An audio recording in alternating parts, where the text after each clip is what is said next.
how the sound got its letter. Lucy was skipping along the beach beside Alphabet Castle, singing at the top of her voice. No one but the birds can hear me, she thought. Then she remembered that today was special. The Alphabet King was going to find a shape for the sound. As Lucy made her way back to Alphabet Castle, she heard music coming from the gallery of letters. Someone was having fun. At the end of the path, Lucy stopped. All over the courtyard were scraps of rubbish. It looked as though something had been through the bins and spread the contents everywhere. "Oh, yuck," said Lucy. It smelt dreadful. She pinched her nose and ran inside, calling to Sam and the Alphabet King to come and see. They stood gazing at the mess. "It could have been a monkey from the jungle," suggested Sam. "Well, whoever did it, we must get it cleared up, or it will smell even worse," said the Alphabet King. Suddenly, as he was talking, splat, a bird dropping, landed on the Alphabet King's forehead. The king looked astonished, but Sam and Lucy laughed. "Why are you laughing?" he demanded. "Because it's funny," snorted Sam. They looked up to see a flock of magpies coming to land in the courtyard. The birds made straight for the spilt rubbish. "Now we know who has made the mess," said the Alphabet King grimly, wiping the bird dropping from his head with a handkerchief. They shooed the magpies away. Sam watched the birds flying off. "I've just had an idea," he said. "Look at the shape the magpies make as they fly. What a good letter shape that would make for the sound." "Do you expect children to draw a flying magpie every time they want to write the sound?" asked the Alphabet King. He was still cross with the birds and didn't like to be reminded of them. "No," said Sam. "It's just that their wings make a shape like two hoops when you look at them from a distance, like the archways that lead into this courtyard." "I'll think about it," said the Alphabet King grumpily. "Let's get the pencil guards and clear up this mess." At the king's command, the guards clattered into the courtyard. None of them looked pleased when asked to remove such smelly rubbish. As the captain gave his orders, one of the guards moved quietly away. It was Blunt.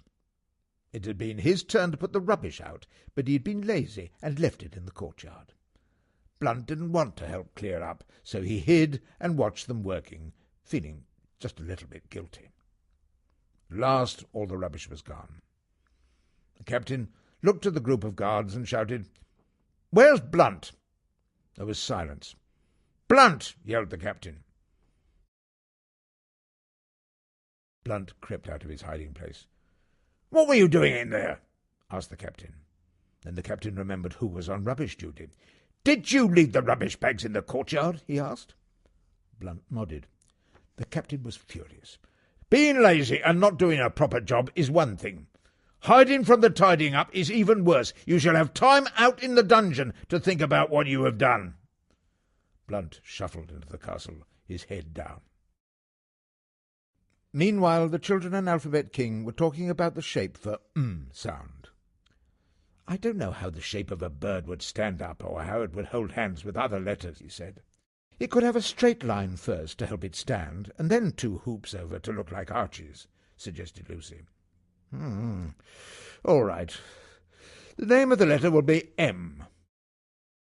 The Alphabet King opened the book of letters and wrote the letter M. Then he waggled his fingers over the page and stretched an invisible letter with his hands. With lots of rumbling and rustling, the capital M appeared on the page. It was a bigger, spikier version of the little M. "Wonderful!" exclaimed the king. "Look at these lovely blue consonants. Now, how will we write this letter?" "We can write it like this," said Sam, holding up his magic finger. "Start with the lead-in line to the top of the letter. Draw a straight line down, then up again the same way.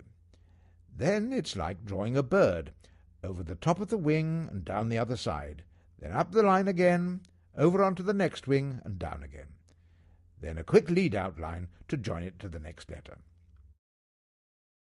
The royal painter was so happy that he was not the one with the bird splat on his head, and he painted a very good picture of it happening to the Alphabet King. Then he painted the new letters, standing on their red carpet. They all thought it was very funny to have a picture in the gallery to remind them of the Alphabet King and the magpie. The only one who did not think the picture was so funny was Blunt, because it reminded him of his time out in the dungeon. From then on, the captain watched Blunt a lot more closely.